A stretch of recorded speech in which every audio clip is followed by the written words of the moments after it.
Budaya.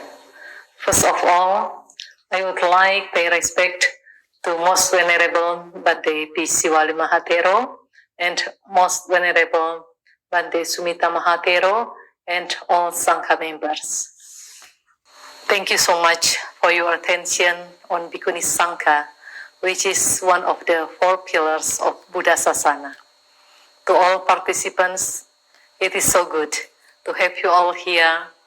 Once again, we have gathered this time to commemorate the important events which mean so much to us as Bhikkhunis. The first is to commemorate the establishment of Bhikkhunī Sangha as the 4th pillar in Buddha Sasana. Thus, they came into being the completion of 4 pillars, namely Bhikkhu Sangha, Bhikkhunī Sangha, Upasika, and Upasaka. Let us see what happened then. Well, something big happened 5 years after Prince Siddhartha attained enlightenment and King Suddhodana passed away. Mahapajapati Gotami, with a big group of Sakya women, entered the Dhamma path as Bhikkhunis, of course, with the permission of the Buddha. That way came the establishment of Bhikkhunī Sangha, the 4th pillar of Buddha Sasana, while the Buddha was still alive. Living in Dhamma under the Buddha's guidance, many women worked seriously to develop their minds so that they also attained arahantship, just like what men did. Many bhikkhunis attained arahantship, the same as many bhikkhus who worked seriously. It is so relieving to know that arahantship is not the monopoly of men only. Every human being, despite their genders, can definitely erase their defilements to liberate themselves from suffering, which naturally comes as the fruits of defilements. And our great teacher has shown us the way. Under his guidance, it has been proven that women can attain the high spiritual attainments. 2,600 years have passed. The world has progressed or regressed a lot. Modernization takes place. Gender discrimination is no longer popular in many areas, including in spiritual area. Yes, it is very strange that in this modern era, some people or some groups of people, or rather some Buddhist groups of people, still have gender discrimination about spiritual attainment. They think that only men can be liberated. Women cannot. Only men can attain liberation. Women cannot. What a view! As a result, when we had the revival of Bhikkhuni ordination, meaning the revival of Bhikkhunī Sangha, lots of negative responses took place. Instead of feeling happy that the 4 pillars of Buddhism are now complete, they feel shocked and directly make some moves to attack this 4th pillar, Bhikkhunī Sangha. It seems that they panic and are far from being happy. The Buddha was the one who established the Bhikkhunī Sangha.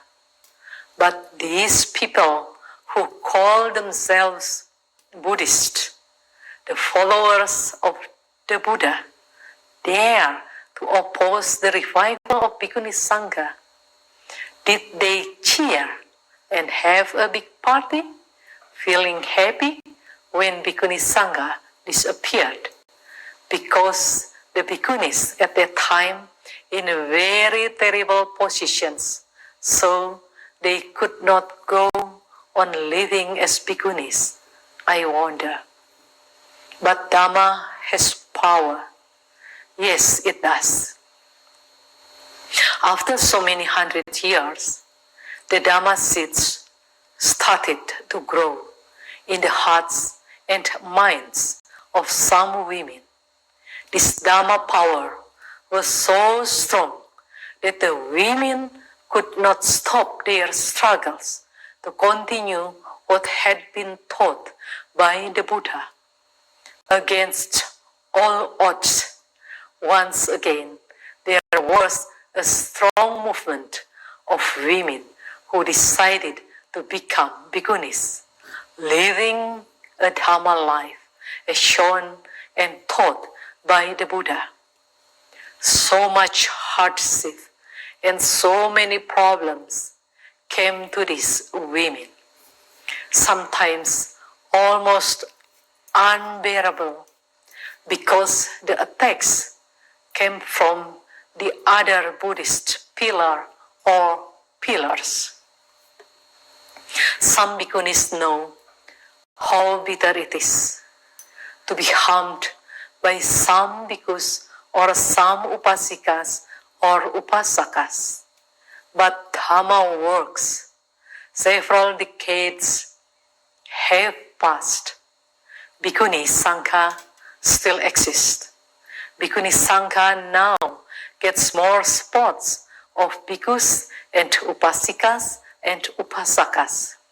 Those who opposed and tried very hard to harm, slander, attack, even destroy Bhikkhuni Sangha have slowly faded away. Actually, we bhikkhunis must thank those opponents. Because of them, we get stronger. So, if there is less opposition now, we must still be aware and mindful. Do not reduce our strength, tired as we are. We must continue our struggle to come closer to our goal, liberation, Nibbana. It is difficult, but not impossible. One step at a time, we go firmly to that direction shown by the Buddha. Maybe some of us women have some doubt in our mind. Is it true? Is it really true that women can be liberated? The answer is clear. The path to liberation is not specially paved for a specific gender. The path to liberation is paved for those who step on it, regardless of gender. At this era, however, we still have discrimination of gender. Beware. The Buddha opposed those things, knowing very well that we reap what we have sown. How relieving and how true. That is why the Buddha's teaching is called Dhamma, the truth. All the Buddha's teachings have the same taste, the taste of liberation. Let us put it deep in our hearts. Now the time comes for a question: how to walk on the path to arrive at the destination. What to do? Let us see a wonderful sutta in Samyutta Nikaya called Kosala Samyutta with the Kosalan. Samyutta Nikaya 3.4. Loved. At Sawati, seated to one side, King Pasenadi said to the Buddha, "Just now, sir, as I was in private retreat, this thought came to mind. Who are those who love themselves and who are those who don't love themselves, then it occurred to me. Those who do bad things by way of body, speech, and mind don't love themselves, even though they may say, I love myself. They don't really. Why is that? It's because they treat themselves like an enemy. That's why they don't love themselves. Those who do good things by way of body, speech, and mind do love themselves, even though they may say, I don't love myself. They do really. Why is that? It's because they treat themselves like a loved one. That's why they do love themselves. That's so true, great king. That's so true, said the Buddha. And he repeated the king's statement, adding, if you regard yourself as loved, you wouldn't yoke yourself to wickedness. For happiness is not easy to find by someone who does bad deeds. When you are seized by the Terminator as you give up your human life, what can you call your own? What do you take when you go? What goes with you like a shadow that never leaves? Both the good and the bad that a mortal does in this life is what they can call their own. That's what they take when they go. That's what goes with them, like a shadow that never leaves. That's why you should do good, investing in the future life. The good deeds of sentient beings, spot them in the next world. My dear sisters and brothers, ladies and gentlemen, let us love ourselves in the right way. We come to the essence of the teaching of all Buddhas. Let's avoid doing bad karma mentally, verbally, and physically. Let's do good karma mentally, verbally, and physically. Let's do good karma with purified mind. The fact that we have chosen our lifestyle as Bhikkhunis is something which is wonderful. It is not easy to follow the spiritual path as Bhikkhunis, but everything valuable is always hard to get. Diamonds, gems are hard to get. Pebbles, gravels are easy to get. Valuable, rare things are expensive. Likewise, living a life as a Bhikkhuni has lots of difficulties, but we are not afraid. We are willing to do it because it is doable, and we are willing to pay the price because we want the price. It is all worth doing. Again, it is not easy to live as a Bhikkhuni, but we must thank ourselves and thank the first Bhikkhuni who could make the Buddha willing to give permission to live a spiritual life as a Bhikkhuni, in the same way a man as a Bhikkhu. That woman was most venerable Mahapajapati Gautami, whom we pay respect to today. Let us fill our hearts with joy and happiness because we are all blessed to be here in this life as bhikkhunis, as bhikkhus, as upasakas, as upasikas, as followers of the great teacher, the Buddha. I would like us all to read Therigatha 6.6, Mahapajapatikotamiteri, a mother's blessing, translated from the Pali by Andrew Olensky. Buddha, hero, praise be to you, you foremost among all beings, you who have released me from pain, and so many other beings too. All suffering has been understood. The source of craving has withered. Cessation has been touched by me on the Noble Eightfold Path.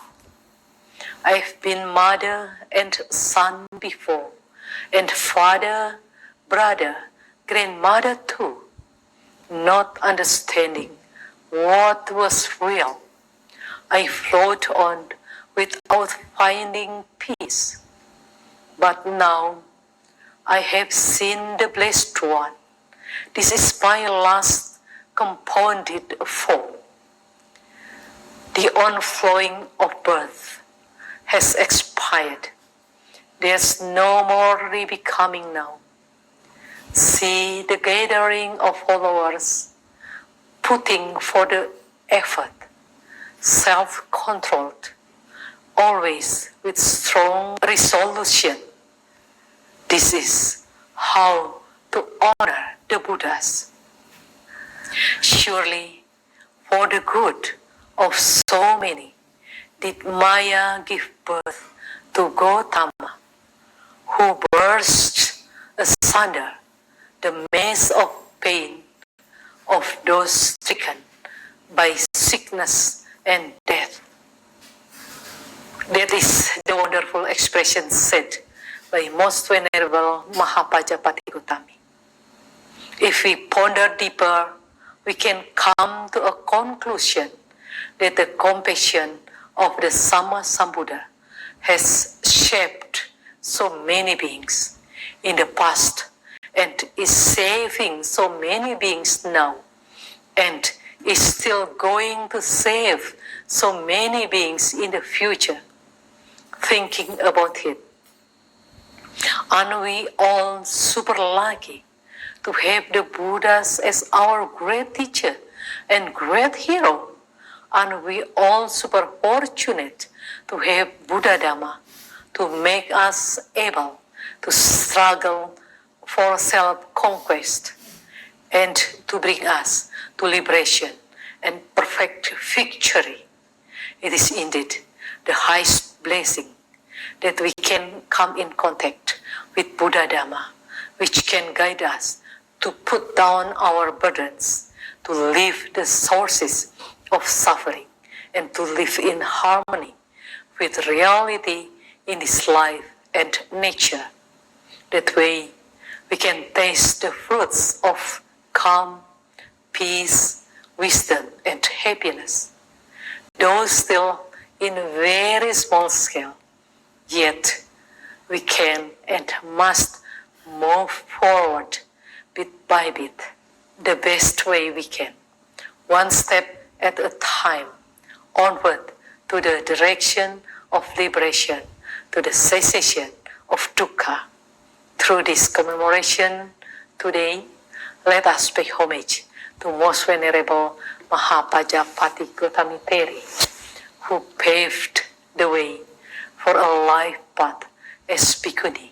Indeed, we must be grateful and thankful, because what we experience now is the result of those who struggled to establish Bhikkhunī Sangha. And we must be grateful and thankful to those who revived the existence of Bhikkhunī Sangha after it disappeared for so many centuries. Without their persistent effort and endurance, we would not be here today as Bhikkhunis. Let us not let them down. May all beings be happy with our decisions to be Bhikkhunis, good and serious Bhikkhunis. May the Triple Gems guide us in our life path. May the best come to us all. Thank you.